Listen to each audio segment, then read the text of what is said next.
Mesdames, Messieurs, bonsoir. Bienvenue sur Alizé pour votre édition de 19h. Nous sommes le jeudi 21 janvier. Voici les titres qui seront développés dans notre journal. Un vaccin contre le chikungunya fera l'objet d'un essai thérapeutique. Le CHU recherche une cinquantaine de volontaires. Enquête de conjoncture sur le tourisme en Guadeloupe qui laisse apparaître des évolutions positives avec notamment le boom de la croisière. Entre retard et désagréments, les travaux de rénovation du Rézé alimentent une nouvelle grogne des riverains. Le journal, Aurélie Gronge. Être candidat pour tester un nouveau vaccin contre le chikungunya, c'est ce que propose le CHU de Pointe-à-Pitre qui vient de lancer ce qu'on appelle un essai thérapeutique. Des études sur la sécurité du produit, sa tolérance et ses effets indésirables ont déjà été menées lors de la phase 1. Pour la phase 2, 50 volontaires adultes guadeloupéens sont recherchés. Il ne faut jamais avoir eu le chikungunya. Les détails avec Anne-Elisabeth Artsen. Vaccin contre le chikungunya. Avant ce vaccin, il n'y avait aucun moyen de se prémunir individuellement contre le chikungunya. Après un premier test en phase 1 avec des volontaires sains pour s'assurer de la sûreté et de la tolérance chez l'homme de ce médicament, la phase 2, celle du développement, débute. C'est à ce titre que le CHU recherche 50 volontaires adultes n'ayant jamais contracté le chikungunya pour tester le vaccin. Alors, on a quelques volontaires qui nous ont signalé leur intérêt pour participer à l'étude, mais Jusqu'à lundi de cette semaine, on ne pouvait pas communiquer parce qu'on n'avait pas reçu les autorisations administratives pour le faire. Donc c'est maintenant fait. Et effectivement, l'essentiel de notre communication d'aujourd'hui est destiné à inciter des volontaires à participer à cette étude. Le Centre de ressources biologiques jouera un rôle important dans le développement du vaccin. En effet, cette infrastructure certifiée valorise l'activité de recherche en santé humaine. Dans cette recherche-là, pour le vaccin VRC 704, le CRB aura pour rôle la collecte, le traitement et la conservation des échantillons biologiques, donc sérum, pour le CDC, afin qu'on puisse détecter la présence ou non du virus chez le patient qui aura été inclus. À l'instar du vaccin contre la dengue, dont le développement jusqu'à sa commercialisation a mis 10 ans, le vaccin contre le chikungunya ne devrait pas être dans les pharmacies avant 3-4 ans. Et si vous êtes intéressé pour tester ce vaccin, un numéro de téléphone est à votre disposition, le 05 90 89 10 76. On va parler de tourisme maintenant avec cette enquête Calistat commandée par la région Guadeloupe, une enquête menée de novembre 2014 à avril 2015 au sujet des flux touristiques vers la Guadeloupe. Il apparaît qu'en 2014, notre département a accueilli 486 000 touristes pour des séjours, 234 304 croisiéristes. En 2015, le chiffre des croisiéristes, lui, est en hausse de 55%. Quant au trafic au sein de l'aéroport Paul Caraïbe, il est en hausse de 1,84% sur la période janvier à novembre. Cette enquête Calistat permet également de dresser le profil type du voyageur qui vient nous voir en Guadeloupe. 82% des touristes viennent de la métropole, 44% d'entre eux sont âgés de 41 à 60 ans. Enfin, ils dépensent en moyenne 57 € par jour. Sur la période 2014-2015, 64% venaient pour un tourisme d'agrément, 19% pour un tourisme affinitaire et 17% pour un tourisme professionnel. Ce dernier chiffre est d'ailleurs en hausse par rapport aux précédentes années. Autre enseignement de cette enquête, 58% des touristes ont visité le Sud Grande-Terre, 19% le Nord Basse-Terre. Enfin, concernant les modes d'hébergement, 33% des touristes choisissent d'aller à l'hôtel, 32% dans des gîtes ou des locations, 29% dans la famille. On apprend également dans cette enquête que de plus en plus de touristes se tournent vers le web pour faire leurs réservations, une tendance qui se vérifie d'ailleurs sur le terrain, comme l'ont constaté Anne-Elisabeth Artsen et Max Cyril. Selon une étude Calistat, 59% des touristes privilégient Internet pour l'achat de leurs billets. Alors par Internet, voilà. Le vol à part et puis l'hôtel aussi à part, par Internet. Et on a tapé Internet, on avait vu le prix, c'était très intéressant. Et on a bloqué tout de suite. Toujours selon cette enquête, 27% des touristes passent encore par des agences de voyage classiques et seulement 3% directement à l'aéroport ou via les compagnies aériennes. Mon billet a été réservé via une agence de voyage par téléphone. Elle s'est occupée de tout. En fait, on avait réservé d'abord un billet pour les États-Unis et puis par Air France. Et ensuite, on a eu des offres proposées vraiment pas chères. Et au mois de juin, on nous a proposé la Guadeloupe. Et quand on a vu les prix pour cette époque-là, qui normalement est la période la plus chère, on a sauté dessus à pieds joints. Hein. La démocratisation de la vente en ligne par les compagnies aériennes et les agences de voyage, ainsi que l'explosion d'Internet dans notre vie quotidienne, favorisent fortement cette tendance. On va parler environnement maintenant. En juin dernier, l'ADEME Guadeloupe lançait un appel à projet pour collecter et valoriser les algues sargasses. Aujourd'hui, en préfecture, les résultats de cet appel à projet ont été présentés. Parmi les lauréats, la société Sèche Eco Service. Les détails avec Anne-Elisabeth Artsen. Algues sargasses, collecte et valorisation innovante. C'est le thème de l'appel à projet signé le 20 juin 2015. L'objectif, identifier des techniques innovantes pour optimiser la collecte des sargasses tout en les valorisant. L'idée, c'est effectivement de pouvoir identifier des solutions de moyen et long terme qui permettront, peut-être, on ne se débarrassera certainement pas du phénomène d'échouage, mais en tout cas de répondre de manière plus opérationnelle et rapide à ces phénomènes. 37 dossiers ont été déposés et 14 ont été retenus. Parmi les lauréats, la société Séché Écoservices, spécialisée dans la protection de l'environnement. On est spécialisé dans le traitement des déchets, même si là il ne s'agit pas de déchets. On considère que les algues sargasses sont des ressources qui ont une valeur ajoutée et qui peuvent être valorisées. Donc on se positionne d'abord dans la collecte. La solution consiste à ramasser les algues à l'aide d'un bateau de type barge avec un équipement embarqué, des pompes et un système d'aspiration qui sera couplé à un ensemble de barrages flottants qui ont pour objectif de concentrer les algues sargasses pour optimiser les déplacements en mer. Des essais de vérification de l'efficacité des barrages seront réalisés courant 2016. Et comme le disait Anne-Elisabeth Artsen, 14 dossiers ont donc été retenus pour cet appel à projet. Figure également parmi les lauréats l'Institut national de la recherche agronomique. Bonsoir Harry Osier-Lafontaine. Bonsoir. Vous êtes le président de l'INRA Antilles-Guyane, le directeur également de l'INRA Guadeloupe. Alors pourquoi l'INRA a répondu à cet appel à projet lancé par l'ADEME ? Je crois que notre mobilisation était un petit peu antérieure à l'appel d'offres. Vous n'avez proposé. Pas attendu finalement cet appel à projet ? Non, je pense que comme tous les Guadeloupéens, on s'est senti vraiment concernés par cette problématique des sargasses. Je ne sais pas si vous êtes passé par le Moule. Lorsque la baie était complètement envahie par les sargasses, c'était un choc à la fois visuel et olfactif. Donc à l'initiative du professeur Manceau de l'Université des Antilles, nous avons constitué un petit groupe de travail, donc avec des chercheurs, des industriels, des responsables de l'environnement.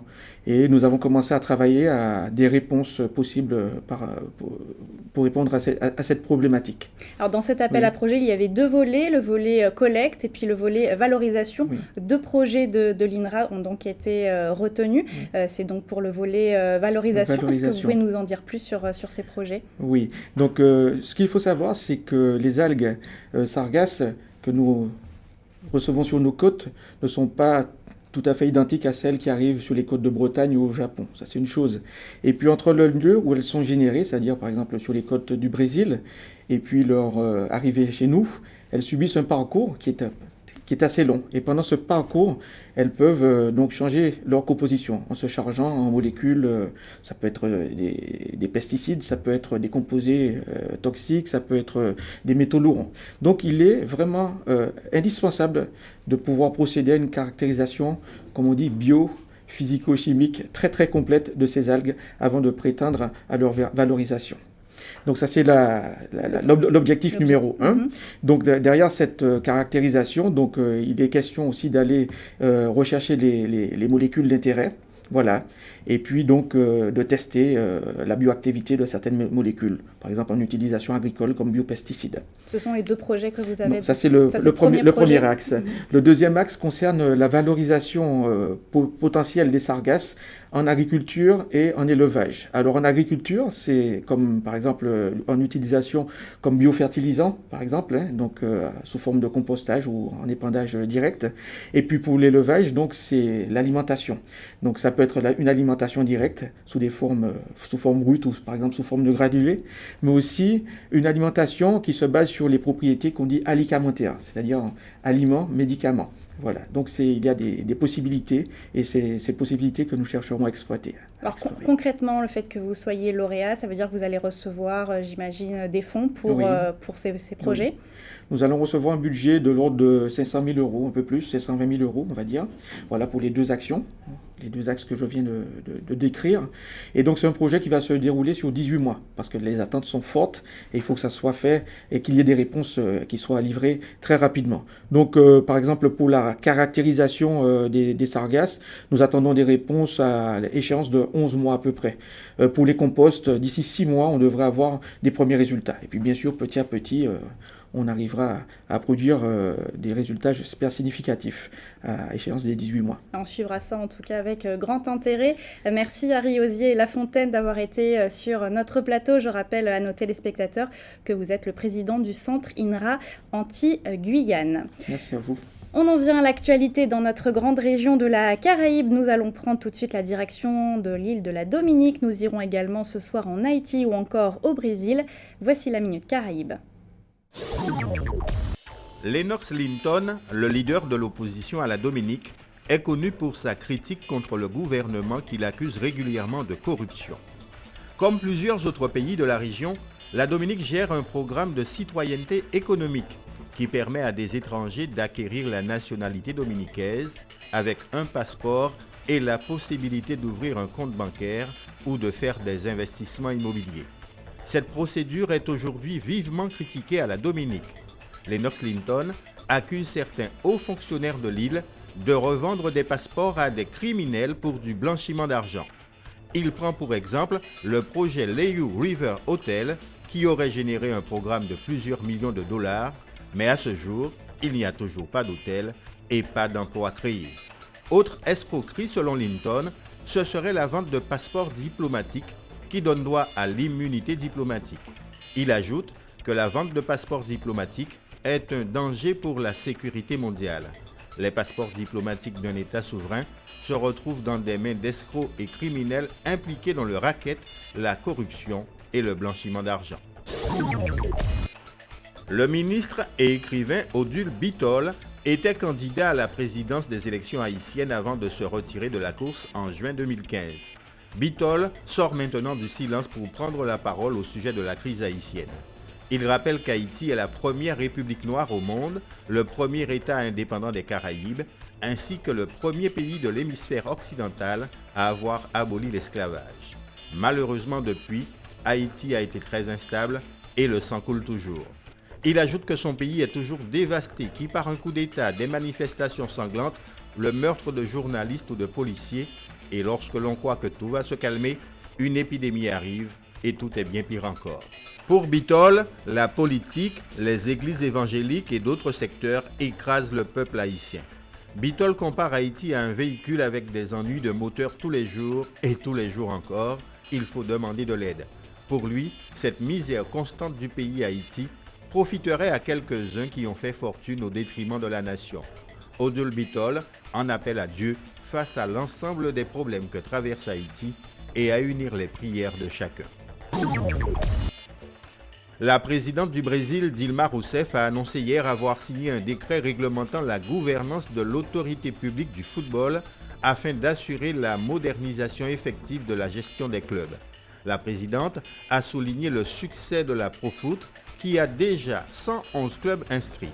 En plus de la modernisation de la gestion du sport, le décret exige des règles de transparence pour le secteur, dont la publication des résultats des matchs, ainsi que la publication des résultats des entraînements. Le secteur en échange davantage de refinancement des dettes des clubs de football. Rousseff a également annoncé qu'elle transmettra ce décret au Congrès national avec notamment une proposition de révision de la loi Pelé. Elle souhaite que le gouvernement propose ses propres lois du travail pour le football afin de protéger les athlètes sur les spécificités de leur profession. Pour Dilma Rousseff, fan de football, tous ces changements accéléreront le processus de modernisation de l'industrie du football afin qu'elle génère davantage d'emplois, de revenus et surtout plus de victoires encore pour le Brésil. Retour en Guadeloupe avec ce coup de gueule, à présent celui des commerçants du Rézé. Depuis plusieurs mois, des travaux sont en cours. Problème, des places de parking ont été supprimées. La conséquence est immédiate, les clients se font plus rares. Le reportage d'Éric Pommier. Travaux de la colère, ici à Rézé, avenue du Général de Gaulle.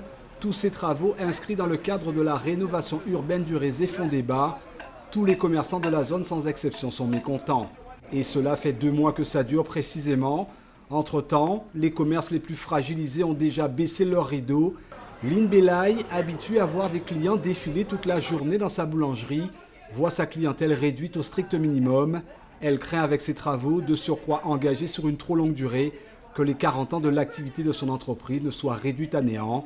Elle annonce d'ores et déjà une reprise difficile. Je vous dis, on était déjà en déséquilibre instable. Donc là, de toute manière, notre mort est programmée. Je veux dire que le chiffre d'affaires, il a baissé de plus de moitié. Donc, comme on était déjà en déséquilibre, on en est à ne plus pouvoir payer nos fournisseurs. C'est vraiment un cri d'alarme qu'on essaie de lancer. À quelques pas, toujours dans la même zone, Jean-Daniel Lapillus tient un salon de coiffure. Les travaux, certes, sont vus d'un bon œil pour embellir le quotidien des habitants du quartier. C'est la spécificité des travaux et les résultats qui en découleront qui suscitent quelques inquiétudes. Le problème du stationnement est pointé du doigt. Devant chez moi, là, je pouvais compter 10 voitures garées en épi. Aujourd'hui, ils sont garés en bataille. Nous serons garés en bataille. Donc, ça fait une réduction de plus de 50% de place. Devant chez moi, je ne parle pas pour les autres. Ici, normalement, aujourd'hui, c'est jeudi. Normalement, j'ai du monde ici. Là, j'ai déjà fait 2 ou 3 têtes. Et dans la journée, je ne suis pas sûr. Ou alors, il faut que je travaille jusqu'à 22 heures pour récupérer les miettes. Face à un déclin économique, les commerçants font bloc et parlent le même langage pour afficher leur désarroi. Côté client, on prend son mal en patience. Je comprends la gêne des commerçants. Mais bon, une fois que ça sera fini, tout le monde sera content. Les commerçants n'ont pas fini de grincer des dents. Selon un communiqué de la mairie des Abîmes, ils devront davantage s'armer de patience. Les travaux habituellement en cours de 6h à 14h quotidiennement se prolongeront désormais jusqu'à 21h. On va parler de sport maintenant. La billetterie pour le premier tour de la Coupe Davis de tennis a ouvert au grand public. Aujourd'hui, depuis 6h, tout le monde peut acheter ses billets pour les matchs qui auront lieu, je vous le rappelle, du 4 au 6 mars prochain à Baie-Mahault. Les prix vont de 25 à 55 €. Ils sont vendus dans la limite de 4 par jour et par personne. Alors, est-ce que les Guadeloupéens ont déjà leur ticket ou pensent les acheter? C'est ce qu'a voulu vérifier Max Cyril. Ça m'intéresse, je ne savais même pas que ça commençait aujourd'hui, la vente des tickets. J'irai faire un tour. C'est un truc qui m'intéresse, quoi. Moi, je pense pas que je vais acheter du billet et je vais regarder la télé. Hein, quand ça se passe en France, devant la télé, on est plus près que près. C'est vraiment un événement exceptionnel et que ça se passe en plus en Guadeloupe, c'est d'autant plus exceptionnel. Et je vais tout faire pour avoir une place. Non, j'ai pas encore des billets, mais je pense en acheter parce que bon, dans mon entourage, il y a beaucoup de personnes qui sont intéressées par ce sport. Donc forcément, il faut que j'aille faire un tour, ne serait-ce qu'avec eux, les accompagner et aussi pour moi. Voilà. C'est un événement très important pour la Guadeloupe, donc j'ai pas encore mon ticket, mais je pense en acheter un. Non, je n'ai pas encore pris de billet, mais je compte le faire, oui. J'apprécie le tennis et notamment Yannick Noah, le dernier champion de France. Donc oui, ça m'intéresse. La Coupe Davis, c'est un événement exceptionnel, un événement sportif exceptionnel pour les Antilles. Donc moi, je veux y aller, je veux voir et puis donc je vais essayer de trouver un billet sur Internet. c'est un bon événement pour déjà pour le territoire, et puis ça va attirer les touristes, et puis en plus on va pouvoir avoir de très beaux matchs avec nos grands champions locaux. Gaël Monfils va jouer sur ses terres, je pense c'est un bon moyen de passer un tour en faisant une belle victoire. Et pour acheter vos billets, un site internet, le site de la Fédération française de tennis, www.ffT.fr. La Coupe Davis, c'est aussi ce chiffre, 450 tonnes de terre battue qui sont parties aujourd'hui de Dunkerque sur le porte-conteneur Fort Saint-Louis. Ce porte-conteneur est attendu le 1er février prochain à Pointe-à-Pitre. Avant de se quitter, on va regarder ensemble la carte de la météo pour demain matin. Au programme, un beau soleil accompagné d'un léger voile nuageux. Les températures afficheront entre 25 et 26 degrés. C'était le journal de la rédaction. Merci de votre fidélité. Dans quelques instants, votre rendez-vous sportif quotidien Minute Sport, suivi du journal de TF1 et d'une météo plus détaillée de notre région. Votre soirée sur Alizé, ce sera un épisode de Camping Paradis. Pour ma part, je vous retrouverai demain à 12h30 pour toute l'actualité locale et régionale. Je vous souhaite une excellente soirée sur Alizé.